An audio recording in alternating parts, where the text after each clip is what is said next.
Hello friends, welcome back to your channel Accounts Guru. और एक और वीडियो बहुत ही unique special case based questions में। ये क्वेश्चंस करने के बाद जो भी अभी तक आपने तैयारी की है दोबारा से चेक हो जाएगा। जहां जहां कुछ कमी रह गई थी वो ये क्वेश्चंस पूरी कर देंगे। तो चलिए देखते हैं पहला question. Read the following text and answer question number 1 to 4। वैसे एग्जाम में मैं कहूंगा पहले आप क्वेश्चंस को पहले पढ़ना, फिर जो स्टेम ऑफ द क्वेश्चन है यानी जो पूरी स्टोरी है उसको बाद में पढ़ना, तो बहुत ईजी रहेगा। ठीक है, तो यहाँ पहले क्वेश्चन पढ़ते हैं और देखते हैं क्या है खास बात। Reliance Industry Limited is a reputed company and many people wanted to join the company. The employees of the organization are very happy and they discuss how they came in contact with the organization. Rohit said that he had applied through the Naukri.com and was appointed as HRM, Human Resource Manager. Shekhar said that he was introduced by the GM, General Manager, Mr. Parth. Megha said that she was directly called from the IIT Roorkee from where she was about to complete her M.Tech, यानी अभी तक पढ़ाई खत्म भी नहीं की थी और उससे पहले ही IIT रुड़की से उसको बुला लिया गया। तो यहाँ पर अब जो क्वेश्चंस हैं अब आपने आंसर देना है, बट अगर आप ये पहले 4 क्वेश्चन पहले पढ़ के फिर स्टोरी पढ़ें ज़्यादा बेहतर होगा। ये मेरी एडवाइस है आपसे। तो देखिए पहला क्वेश्चन क्या है, विच type of recruitment gives the management a wider choice while selecting the people for employment. तो देखा जाए तो इसका उस स्टोरी से कोई लेना देना नहीं है। ये वैसी जनरल पूछ रहा है कि जितने भी मेथड्स ऑफ रिक्रूटमेंट है आपको क्या लगता है वाइडर चॉइस कहाँ मिलती है एक अच्छे एम्प्लॉय को सिलेक्ट करने में। तो आप क्या बोलेंगे, सर इन 4 ऑप्शन में से पहला एक्सटर्नल, दूसरा इंटरनल, तीसरा रिक्रूटमेंट थ्रू लेबर कॉन्ट्रैक्टर या नन ऑफ दीज अबव। तो क्या रहेगा आपका आंसर, जल्दी से बताइए। मेरे हिसाब से आंसर ए होना चाहिए। अगर आपका मेरा मैच करा तो थम्स अप लिख दीजिएगा, लाइक कर दीजिएगा पहले आंसर पे। दूसरा, identify the source through which Rohit is recruited by the company. अगर आप देखें जो रोहित ने जॉब के लिए अप्लाई किया था वो था Naukri.com, यानी वेबसाइट थी Naukri.com, उसके थ्रू किया था। तो अब बताइए इन चारों में से कौन सा ऑप्शन है, मैनेजमेंट कंसल्टेंट के थ्रू किया, या उसने वेब पब्लिशिंग यानी वेबसाइट के थ्रू, या टीवी पे ऐड देखा, या उसके कैंपस में जाके सिलेक्ट किया गया। तो आपका आंसर एकदम से आ जाना चाहिए कि वेब पब्लिशिंग से, क्योंकि यहाँ वेबसाइट Naukri.com के थ्रू उसने किया। तो अगर आपका आंसर भी बी है तो थम्स अप लाइक कर दीजिएगा दोबारा से। Third, which of the sources use in recruitment of Megha. अब जो मेघा थी वो तो आईटी रुड़की में पढ़ रही थी, अभी उसका एमटेक खत्म नहीं हुआ था और वहां पर जाकर हमने उसको जॉब दे दिया। तो बताइए यहाँ पर किसके थ्रू उसको रिक्रूट जॉब मिला, प्लेसमेंट एजेंसी के थ्रू, या कैंपस रिक्रूटमेंट के थ्रू, या एडवर्टीजमेंट के टीवी पे, या नन ऑफ द अबव। तो आपको यहाँ पर कैंपस रिक्रूटमेंट आंसर टिक करना चाहिए। तो थम्स अप कर दीजिए अगर आपका आंसर भी यही है और मेरा आंसर मैच कर रहा है तो बहुत खुशी की बात है, आपकी तैयारी बहुत अच्छी है। What can be one of the reason of opting for the source of recruitment referred above. अभी जो मेघा को जो रिक्रूट किया अब मतलब इससे इमीडिएट अब वाला, तो यहाँ पर कैंपस रिक्रूटमेंट था, उससे क्या फ़ायदा होता है, क्या रीज़न होता है कैंपस रिक्रूटमेंट करने का। क्या वो मोरल ऑफ एग्जिस्टिंग स्टाफ बढ़ाएगा, बिल्कुल भी नहीं। क्या वो चीपर है और टेक लेस टाइम, नहीं, कई बार बहुत टाइम लगता है, आप जाएंगे इंटरव्यू लेंगे बहुत टाइम लग जाता है, कई बार कॉस्टिंग भी लगती है। It brings fresh talent and expertise in the organization, and fourth it simplifies selection and placement of employees. इन चारों में से आपको क्या लगता है, क्योंकि आप भी यूथ हैं, आपके कॉलेज में आकर अगर आपको चुना जाएगा तो आपका फ्रेश टैलेंट बेनिफिट प्रोवाइड करेगा हमारी ऑर्गेनाइजेशन को। तो आंसर शुड बी सी। तो देखते हैं क्या आपके आंसर मैच करें आप फाइनल आंसर से हमारे साथ। और हाँ, तो जल्दी से लाइक कर दो, थम्स अप कर दो। फर्स्ट का ए एक्सटर्नल, सेकंड का बी यानी वेब पब्लिशिंग, थर्ड का बी यानी कैंपस, और फोर्थ का सी बिल्कुल सही, it brings fresh talent and expertise. तो चलिए बढ़ते हैं नेक्स्ट क्वेश्चन की तरफ। नेक्स्ट क्वेश्चन है आपका, read the following text and answer 1 to 4 question. Again पहले 4 क्वेश्चन पढ़ने के बाद ये पैराग्राफ पढ़ना चाहिए, बट क्योंकि अभी हम लोग स्लाइड इसी पे फोकस करें तो पहले हम पढ़ लेते हैं कि यहाँ पे लिखा है Silkia limited is a company manufacturing silk cloth. It has been consistently earning good profit for many years. काफ़ी सालों से बहुत अच्छा प्रॉफिट कमा रही है। This year too it has been able to generate enough profit. Profit कमाया। There is availability of enough cash, काफ़ी कैश पड़ा हुआ कंपनी के पास, एंड गुड प्रॉस्पेक्ट्स है कि फ्यूचर में अच्छी ग्रोथ होगी। It is a well managed organisation and believes in quality, equal employment opportunities and good remuneration practice. It has many shareholders who prefer, यहाँ shareholders के बारे में कहा है, it has many shareholders who prefer to receive regular income from the investment, को regular return चाहिए। It has taken a loan of rupees 60 lakh from State Bank of India and is bound by certain restrictions, कुछ ना कुछ restriction on the payment of dividend, कुछ restriction लगी है dividend की according to the terms of the loan agreement. The above discussion about the company leads to various factors which decide how much profit should be retained and how much has to be distributed by the company. ये story पढ़ने के बाद अगर आप questions पढ़ेंगे तो definitely कुछ answer एकदम से क्रैक कर जाएंगे। जैसे एग्जांपल लेते हैं पहले वाला, विच type of financial decision is being talked about in the paragraph. तो अब आपको पता है फाइनेंशियल डिसीजन में आपको क्या लेना पड़ता है, financing decision, dividend decision, investment decision. तो यहाँ पे किसकी बात हुई थी, जो आपने लास्ट पैराग्राफ में पढ़ा, वहाँ बात कर रहे थे डिविडेंड के बारे में कि कितना डिविडेंड हमें देना है, उसकी कुछ कॉन्ट्रैक्चुअल कुछ लिमिटेशंस हैं। तो यहाँ पे फर्स्ट का आंसर सी होना चाहिए, इन्वेस्टमेंट नहीं होगा, फाइनेंसिंग नहीं होगा, प्रोडक्शन नहीं होगा। क्या आपका आंसर मैच कर रहा है, जल्दी से बताइए। सेकंड का आंसर आपका क्या है, आपको समझ देता हूं। There is availability of enough cash, this affects the above identified decision because, यानी अब जो डिसीजन है फर्स्ट वाले में डिसीजन डिविडेंड का था, उस डिविडेंड डिसीजन के लिए there is availability of enough cash. कैसे ये इफेक्ट कर रहा है ऊपर के डिसीजन को, यानी उसके अप्रूवल में कि हाँ कंपनी को डिविडेंड देना चाहिए, किस तरह से ही कर रहा है। तो अब सब अकाउंट्स के स्टूडेंट जानते हैं जब भी कंपनी डिविडेंड पे करेगी तो there is an outflow of cash, dividend payable to cash. तो यहाँ पर कंपनी का कैश बाहर जा रहा है, तो यहाँ पे cash is a part of working capital, B नहीं लग रहा। Cash is required for investment purpose, तो हमें तो इन्वेस्टमेंट तो करनी नहीं है, तो ऑल ऑफ द अबव होगा नहीं। तो कौन सा आंसर लग रहा है, मुझे लग रहा है सी। तो आप बताइए आपका मेरा मैच कर रहा है, इन्वॉल्व्स आउटफ्लो ऑफ कैश।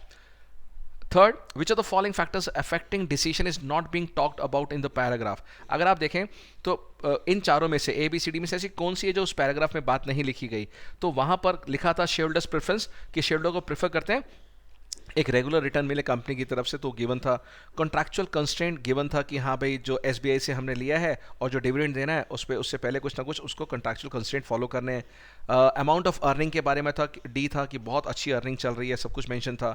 तो लेवल ऑफ कोलैबोरेशन नहीं है गिवन था। ये जो आपने फिक्स कैपिटल रिक्वायरमेंट के अंदर देखा होगा वहाँ पे एक लेवल ऑफ कोलैबोरेशन होता है, वो वाला पॉइंट यहाँ पे मिसिंग था। तो मेरे हिसाब से आंसर सी होना चाहिए। आपका आंसर क्या है मुझे बताइए। Next, D fourth question, what can be the reason of SBI binding certain restriction on the company as per the terms of loan agreement? What can be the reason कि SBI क्यों bind कर रहा है restriction on the company as per the loan agreement? क्या लगता है, कुछ ना कुछ बैंक ने जो किया है, कुछ ना कुछ वो लिमिटेशंस उसमें कॉन्ट्रैक्चुअल कुछ ऐसी लिमिटेशन लगा दी है। तो क्या रीजन है, टू रिड्यूस कंपटीशन, ना टू इंक्रीज शेयरहोल्डर्स फंड, इसका कोई लेना देना नहीं है, ऑल ऑफ द होगा नहीं। तो किस लिए, to safeguard its interest, यानी उसकी बेहतरी के लिए, उसकी सेफ्टी के लिए उसने ये ऐसा लिमिटेशंस उसने लगाया है, कुछ कॉन्ट्रैक्चुअल कंस्ट्रेंट उसने पुट कर रखे हैं। तो देखते हैं क्या है ऑप्शन आपके आंसर्स के। फर्स्ट का सी, सेकंड का सी, थर्ड का सी एंड फोर्थ का बी, बिल्कुल सही आंसर है। तो अगर ये आंसर सही जा रहे हैं और आपको मज़ा आ रहा है तो जल्दी से लाइक सब्सक्राइब कर दीजिएगा, बिकॉज ऐसे बहुत सारी चीज़ें आने वाली हैं कल के बाद, यानी आपके अगले अकाउंटेंसी एग्जाम के लिए। और कल शाम को 5 बजे एक बहुत ही यूनिक वर्कशॉप है मेरा, उसका लिंक मैं आपको इस वीडियो के नीचे दूंगा, तो आप जल्दी से सब्सक्राइब कर लेना।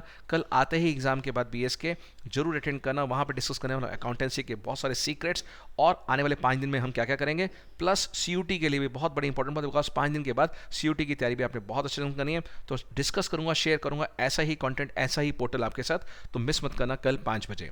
नेक्स्ट क्वेश्चन, नेक्स्ट क्वेश्चन यहाँ पे देखते हैं हमारा है, read the following text and answer the question on 1 to 4। The production manager Vineet of XY Limited got monthly target of production, as he has to see the installation of new machine in the plant, he delegated his work to a competent supervisor Sumit working under him. He was given the freedom to take decision regarding this कि do whatever you want to do. By the end of the month, Sumit successfully achieved the target. उसने target achieve कर लिया और विनीत ने effectively supervise कर लिया proper installation of machine in the plant. तो यहाँ पर प्रोडक्शन मैनेजर विनीत है, उसको एक मंथली टारगेट मिला है और उसको क्योंकि नई मशीन इंस्टॉल करनी थी, बहुत बिजी था, उसने ये डेलीगेट कर दिया काम अपने एक सुपरवाइजर सुमित को, और सुमित ने बहुत बेहतरीन तरीके से काम किया, टारगेट को अचीव किया, और इसी के साथ साथ जो विनीत था उसने नई मशीन भी इंस्टॉल कर ली। 4 क्वेश्चन है, आंसर देना है। Identify the principle of management which is necessary for effective delegation. Effective delegation के लिए क्या चीज जरूरी है, क्या डिवीजन ऑफ वर्क, या फिर अथॉरिटी और रिस्पॉन्सिबिलिटी, या फिर स्केलर चेन, या सेंट्रलाइजेशन डिसेंट्रलाइजेशन। तो जल्दी से वीडियो को पॉज करके सोचिए क्या है आंसर, और मेरे हिसाब से अगर आप आंसर डिवीजन ऑफ वर्क बोलते हैं तो ये गलत होगा यहाँ पे, क्योंकि आपको लग रहा है कि काम को बांटा गया। स्केलर चेन आपको लग रहा है फॉर्मल कम्युनिकेशन, ऐसा कुछ नहीं है। सेंट्रलाइजेशन डिसीजन, ऐसा कुछ नहीं है। तो मेन यहाँ पर अथॉरिटी रिस्पॉन्सिबिलिटी रिलेशनशिप है कि यहाँ पर विनीत ने अपने सबॉर्डिनेट को अथॉरिटी दी और जिम्मेदारी दी कि हाँ भाई आप इसको काम करें, और अल्टीमेटली वो काम हुआ। तो यहाँ पर आंसर होना चाहिए बी। सेकेंड, विद डेलीगेशन, जब हम डेलीगेट करते हैं dash is transferred from superior to subordinate but dash remain with the superior. ये आपने बहुत बार पढ़ा होगा। इन चारों में से अगर देखें, पहला A B C D, तो अगर हम देखें यहाँ पर लिखा है D हो नहीं सकता, because with delegation responsibility is transferred from superior to subordinate, possible नहीं है। तो बी और डी तो वैसे ही हट गए क्योंकि पहला वर्ड उसमें रिस्पॉन्सिबिलिटी है। सी लिखा है अकाउंटेबिलिटी, वो भी कभी भी नहीं पॉसिबल नहीं है कि वो जाए, तो बचा क्या ए। तो इस तरह से माइंड लगा सकते हैं। अगर आपको कोई क्वेश्चन नहीं भी आता तो आप चारों ऑप्शन पढ़ के थोड़ा सा कॉमन सेंस लगा के डिकोड कर सकते हैं। तो पहला A is the right answer. With delegation the authority is transfer from superior to subordinate but accountability remains with superior. तो जो मैं हूँ, मेरी जिम्मेदारी है कि येस, क्योंकि मैंने डेलीगेट किया है, अथॉरिटी दी है, बट अगर कोई कल को कुछ होता है तो I will be held responsible. Third, which of the following is not an advantage of delegation? Effective management, okay, better control, okay, basis of management hierarchy, and fourth employees development. तो सोचिए क्या है इसके, which of the following not an advantage of delegation? ऐसे क्या लग रहा है कि आपको डेलीगेट करने से क्या इफेक्टिव मैनेजमेंट नहीं होती? होती है। क्या बेटर कंट्रोल होता है? कंट्रोल में थोड़ा सा है क्योंकि डेलीगेट करने के बाद उतना कंट्रोल नहीं रह पाता। एम्प्लॉइज डेवलपमेंट होती है। बेसिस ऑफ मैनेजमेंट हियरार्की, ये top, middle level, lower level होते हैं। तो आंसर बी लग रहा है। देखते हैं आपका आंसर मैच करेगा मेरे साथ नहीं। Last question, which is the incorrect statement among the following? कौन सी स्टेटमेंट गलत है? पहला, डेलीगेशन एम्पावर करता है एम्प्लॉय को to act for a superior, लग रहा है सही है। Delegation is a prerequisite to the efficient functioning of an organization. Third, delegation helps in expansion and growth. या fourth, delegation means abdication. Abdication का मतलब अपने पद का त्याग कर देना, यानी अगर मैं सीनियर हूं और मैं आपको अथॉरिटी दे रहा हूं, डेलीगेट कर रहा हूं, तो मैंने अपना पद त्याग कर दिया, अपनी पोस्ट त्याग कर दी। एब्डिकेशन मतलब तो सेक्रीफाइस करना अपनी पोस्ट को। तो वो, तो इन चारों में से पहले तीन तो लग रहे हैं कि यार ये तो होते होते हैं, सही स्टेटमेंट है। फोर्थ वाली ऐसा है कि भैया अगर मैंने डेलीगेट किया है, आपको अथॉरिटी दी है, तो मैं अपना पोस्ट नहीं छोड़ रहा, त्याग नहीं कर रहा। तो fourth should be the answer of this. तो देखते हैं आपका आंसर क्या हमारे आंसर से मैच करता है। 1 का बी बिल्कुल, 2 का ए सही बात है, 3 का बी बेटर कंट्रोल बिल्कुल सही, और 4th का वही एब्डिकेशन वाला बात बिल्कुल। चारों आंसर आपके बिल्कुल सही हैं।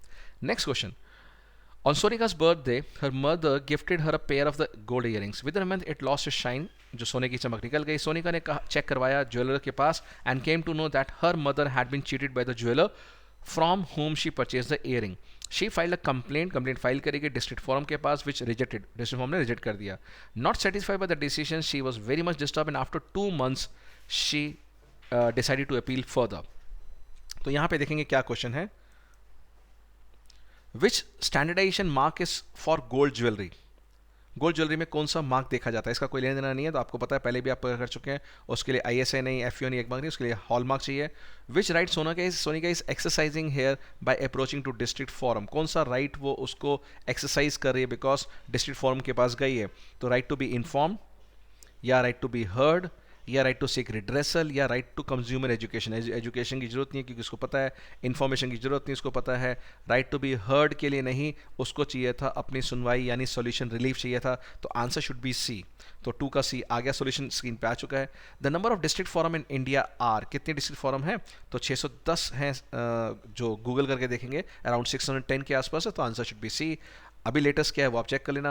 As Sonika is not satisfied with the judgement of the district forum, she can appeal before, किसके पास जा सकती है? किसके पास जा सकती है? डिस्ट्रिक्ट के पास स्टेट कमीशन के पास जा सकती है। बट क्या वो स्टेट कमीशन के पास इस सिचुएशन में जा सकती है? आंसर कई बच्चे लिख के आएंगे state commission state commission state commission, क्योंकि हर बच्चे को पता है कि डिस्ट्रिक्ट के बाद उसको जाना चाहिए स्टेट के, और स्टेट के बाद जाना चाहिए नेशनल कमीशन के पास। बट यहाँ पर लिखा था कि उसको 2 महीने हो चुके हैं, और आपको पता है डिस्ट्रिक्ट से अगर जाना है स्टेट कमीशन पे तो कितने डेज़ का आपके पास मैक्सिमम लेवे है? वो है 45 डेज़, और वो 2 मंथ्स के बाद जा रही है, तो वो नहीं जा सकती। तो आंसर 4th का रहेगा डी। फाइन, चलिए बढ़ते हैं नेक्स्ट क्वेश्चन की तरफ।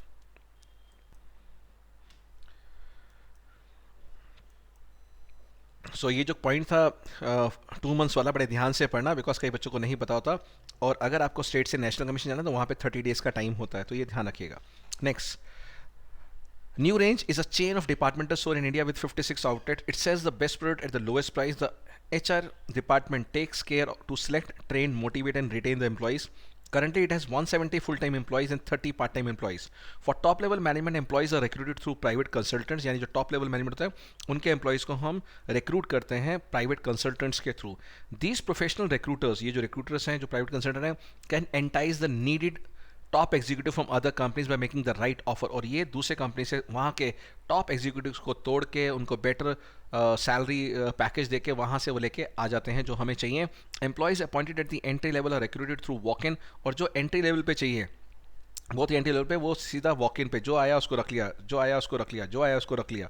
For that a notice is place on the notice board specifying the detail of the jobs available. तो आप देखते हैं कई बार लिखा था फैक्ट्री के बाहर हमें कुशल कारीगर की आवश्यकता है, तो एकदम से उसने अप्लाई किया, हमने रख लिया, सेम डे से जॉब पे चालू कर दिया। New range also encourages present employees or their friends and relatives to refer the candidates। जब हम स्कूल में जॉब करते थे तो कोई जॉब निकलती थी तो प्रिंसिपल मैम कहते थे कोई आपको फ्रेंड है, कोई नोन है तो आप उसको ले आइए, तो हम ले आते थे, उनकी जॉब लग जाती थी। ये वहाँ पे कहा वो वाली बात कही गई है। They also visit some of the reputed education institutions to hire some of the most talented and promising students as its employees. जैसे हमने पिछले क्वेश्चन में देखा था IIT रुड़की से लिया, तो ऐसे जाके वहाँ पे कैंपस से के थ्रू भी हम ले सकते हैं। New range shifts workforce from surplus departments. अलग डिपार्टमेंट है, प्रोडक्शन है, मार्केटिंग है, फिनेंस है, अगर कोई स्टाफ ज़्यादा है तो उसको हम निकालते नहीं हैं, उसको किसी और डिपार्टमेंट में शिफ्ट कर देते हैं। तो क्या करते हैं, shift workforce from surplus department to those where there is a shortage of staff instead of lying them off. Laying them off होता है, नहीं बाहर निकालने की बजाय उसको हम अपने पास दूसरे डिपार्टमेंट में पहुंचा देते हैं। तो अब क्वेश्चन आपके सामने आते हैं और पहला क्वेश्चन है which source of recruitment is use for appointing employees eight entry level. मैंने बताया था ना एंट्री लेवल पे बाहर एक कार्डबोर्ड पे लिख दिया कुशल कारीगर की आवश्यकता है, जो है उसको सीधा रख लिया। तो क्या वो कैजुअल कॉलर होते हैं, क्या वो एम्प्लॉयमेंट एक्सचेंज के थ्रू आते हैं, क्या वो एडवर्टीजमेंट बोलेंगे, उसको एडवर्टीजमेंट बोलते हैं जो गत्ता गंदा सा आपने कार्डबोर्ड लगा दिया, या फिर डायरेक्ट रिक्रूटमेंट बोलेंगे। तो मेरे हिसाब से कई लोग इसको बच्चे इसको कैजुअल कॉलर भी लिख के आ सकते हैं कि बच्चे इसको एडवर्टीजमेंट भी बोलेंगे, बट मेरे हिसाब से राइट आंसर क्या होना चाहिए, अगर आपका मेरा करता तो जल्दी से थम्स अप करो, डायरेक्ट रिक्रूटमेंट इसको बोलेंगे। Second question, apart from top level managers placement agencies are suitable for which type of employees. यानी कि टॉप लेवल को मैनेजर्स को जो होते हैं apart from top level managers, जो प्लेसमेंट एजेंसीज होती हैं वो क्या सुटेबल होती है और किस तरह के एम्प्लॉयज़ को सिलेक्ट करने में। आपने पढ़ा होगा जितनी भी प्लेसमेंट एजेंसीज होती हैं उनकी तरफ हम क्यों जाते हैं, हमें कौन से ऐसे एम्प्लॉयज़ चाहिए। तो देखिए चारों में से क्या अनस्किल्ड लेबर ढूंढने के लिए जाते हैं हम प्लेसमेंट एजेंसी के पास, या फ्रेश ग्रेजुएट के लिए जाते हैं जो भी पढ़ के बाहर निकले हैं पढ़ के कॉलेज से, या टेक्निकल एंड प्रोफेशनल पर्सनल। तो आप कहेंगे सर ए आंसर होना चाहिए और मेरा आपका आंसर ए पे मैच कर जाएगा, देखेंगे फाइनल आंसर में अभी। Third question, new range shifts workforce from surplus department to those where there is a shortage instead of laying them off. तो ये LAYING लेइंग है, वहाँ LY था, उसको समझ लीजिएगा laying of. Which stage of staffing reveal the surplus और shortage of workforce. Recruitment, क्या वो जो स्टाफिंग का स्टेज है क्या रिक्रूटमेंट कर रहे हैं, क्या हम उनको ट्रेनिंग डेवलपमेंट देते हैं, क्या हम परफॉर्मेंस अप्रेजल करते हैं, या एस्टिमेट करते हैं मैन पावर रिक्वायरमेंट। तो मेरे हिसाब से आपके हिसाब से क्या आंसर होना चाहिए सोचिए जरा, और अगर मैच करता है तो थम्स अप। कि अगर हमें तभी पता लगेगा कि सरप्लस स्टाफ है जब हम अपने एग्जिस्टिंग स्टाफ को देखेंगे, एस्टिमेट करेंगे मैन पावर रिक्वायरमेंट को कि हमने इस काम के लिए कितने लोग चाहिए, तभी पता लगेगा सरप्लस या डेफिसिट का। तो answer should be C. Last fourth question, which of the following statement is not correct about recruitment. अब आपको रिक्रूटमेंट अच्छे से पढ़ रखा है तो यहाँ नॉलेज चेक हो जाएगी। पहला, internal source of recruitment motivates the employees to improve the performance. Second, सही लग रहा है ये, शायद ए सही लग रहा है। Second, recruitment is a positive process, yes, क्योंकि यहाँ पे फियर ऑफ रिजेक्शन नहीं होता, किसी को मना नहीं करते, सिर्फ हम स्टिमुलेट करते हैं, मोटिवेट करते हैं कि आओ आओ हमारी फर्म में अप्लाई करो। Process of recruitment proceeds selection, कि क्या वो सिलेक्शन से पहले आता है, यस पहले ही आता है, बाद में सिलेक्शन होता है, उसके अंदर लोगों को मना किया जाता है, रिजेक्ट किया जाता है। और फोर्थ है external source of recruitment gives satisfaction to the existing employees. क्या आपको लगता है कि मैं अगर बाहर से रिक्रूट करूंगा तो घर वाले जो पहले से ऑर्गेनाइजेशन में काम कर रहे हैं लोग, क्या वो खुश होंगे कि भैया इससे बढ़िया हमें प्रमोट कर देते, बाहर वाले को लाके हमारे सर पे बिठा दिया। तो कौन सा आपको लगता है विच of the following statement not correct about recruitment. तो आपका शायद आंसर डी हो सकता है। तो चेक करते हैं कि आपके मेरे आंसर मैच कर रहे हैं, और ये रहे फाइनल आंसर। 1 का सी यानी डायरेक्ट रिक्रूटमेंट, 2 का ए यानी टेक्निकल प्रोफेशनल, 3 का सी यानी एस्टिमेटिंग मैन पावर रिक्वायरमेंट, और 4th का डी वही जो मैंने कहा कि यहाँ पर external source of recruitment satisfaction नहीं देगा हमारे एग्जिस्टिंग एम्प्लॉइज़ को। तो बढ़ते हैं नेक्स्ट क्वेश्चन की तरफ, और यहाँ पर बैलरीना एक ग्रीटिंग कार्ड कंपनी है जिसने एक बहुत ही यूनिक तरह से ग्रीटिंग कार्ड्स बनाए, प्री रिटन कार्ड्स, यानी आपको लिखना नहीं पड़ेगा। बर्थडे का है तो बर्थडे का कार्ड पहले से लिखा है, अगर किसी का मैरिज है मैरिज का, किसी की 25th एनिवर्सरी है तो वो है, ठीक है ना, न्यू बॉर्न बेबी है, बेबी शावर, तो पहले से ही मैसेज लिखा है, आपको लेके बस देना है सामने वाले को। तो ये formula made it successful in USA and UK to get the benefit of the hi tech consumers who made use of computer more in their lives. Ballerina even launch a website for e greeting, उसने website भी launch कर दी कि जो लोग ज़्यादातर computer use करते हैं, ऑनलाइन रहते हैं, तो ये उनको ज़्यादा सेल करके देगा। Inspired by its success it decided to enter France, इसने कहा कि चलो फ्रांस में चलते हैं, अब तो यहाँ तो हमने धमाल मचा दिया। But to their shock, as compared their target of covering around 60% of the young population, they could only reach the figure of 10% as the people of France preferred to write their feelings in card on their own rather than the ready-made standardized message। क्या मतलब आ रहा है इसमें कि UK US में धमाल मचा दिया, France में गए तो उम्मीद थी कि जो यूथ है कम से कम 60% यूथ हमारे इस प्रोडक्ट को, इस आइडिया को परचेज करेंगे, बट सिर्फ 10% लोगों ने इसको परचेज किया या हमारे इस चीज़ को सराहा और बाकी लोगों ने इसको नहीं इंपॉर्टेंस दिया। तो यहाँ पर क्या आता है, बैलेरिना ने कहा कि अच्छा ये तो हमें पता लग गया, ये तो थ्रेट है, बहुत बड़ा थ्रेट है कि यार ये तो लोग ले ही नहीं रहे, कर नहीं रहे। तो अचानक से बैलेरिना ने क्या करा, दे डज डिज़ाइन स्पेशल कार्ड्स, उन्होंने अलग से कार्ड बनाए ब्यूटीफुल मोटिव्स और शेप्स के साथ, हैविंग एम्पल राइटिंग स्पेस, यानी उसमें काफ़ी स्पेस छोड़ दी कि आप खुद लिख सकते हैं, बिकॉज फ्रांस के लोगों को खुद अपने हैंड राइटिंग में कार्ड लिखने का शौक था। Gradually it was able to grab its market share in France also, France में भी इसका बहुत सेल धमाल हो गया। अब बढ़ते हैं क्वेश्चन की तरफ। पहला question, to get the benefit of the high tech consumers who made use of computer more in their lives, Bellerina even launched a website for e-greeting, which dimension of business environment is reflected here? तो क्या लिखा इसमें, to get the benefit of high tech consumers who made use of computer more in the life, उसने एक website ही launch कर दी। तो क्या है, क्या वो इकोनॉमिक इन्वायरमेंट है? नो। क्या वो सोशल से रिलेटेड है? क्या वो पॉलिटिकल से है या टेक्नोलॉजिकल? तो यहाँ पर computer technology, high tech, tech से टेक्नोलॉजिकल आ रहा है, तो मेरे हिसाब से आंसर बी होना चाहिए। आपका क्या है, सेम है तो थम्स अप कर दीजिएगा, जल्दी से लाइक कर दीजिएगा। B, Ballerina was successful in UK and USA but failed in France, which feature of business environment is reflected here most aptly? क्या वो कॉम्प्लेक्सिटी है, क्या वो अनसर्टेनिटी है, क्या वो डायनामिक है या रिलेटिविटी है? थोड़ा सा टफ क्वेश्चन है, कई बच्चे डायनामिक लिख के आएंगे, कई बच्चे कहेंगे अनसर्टन है, कई बच्चे कहेंगे बहुत कॉम्प्लेक्स है बिजनेस एनवायरमेंट, बट यहाँ पे अगर आप अपने एनसीईआरटी बुक से पढ़ेंगे तो उन्होंने बोला है रिलेटिविटी है, यानी business environment is a relative concept, country to country, region to region, firm to firm, ये फ़र्क डालता है। अगर कोई कोल्ड ड्रिंक कंपनी है और कंज्यूमर्स ने कोल्ड ड्रिंक, सॉफ्ट ड्रिंक को छोड़ के जूस पीना स्टार्ट कर दिया है, तो जूस वाली कंपनी के लिए ये बहुत अच्छा है बिजनेस एनवायरमेंट चेंजेस, बट वहीं जो कोल्ड ड्रिंक बनाती है उसके लिए थ्रेट है। तो ये रिलेटिव कॉन्सेप्ट है। थर्ड, तो यहाँ आंसर होना चाहिए सी, सेकंड का C. Third question, ballerina gained success in France later as it kept its eyes on the business environment and adapted to it, which importance of understanding business environment is reflected here? तो जैसे कि इसने France में कामयाबी पा ली बाद में later जाके, तो as it keeps its eye on the business environment and adapted to it, which importance of understanding business environment? तो क्या वो helps in tapping useful resources है, क्या वो help in coping with rapid changes है, या वो assist in planning and policy formulation है, या it helps to identify the threats and early warning signals है?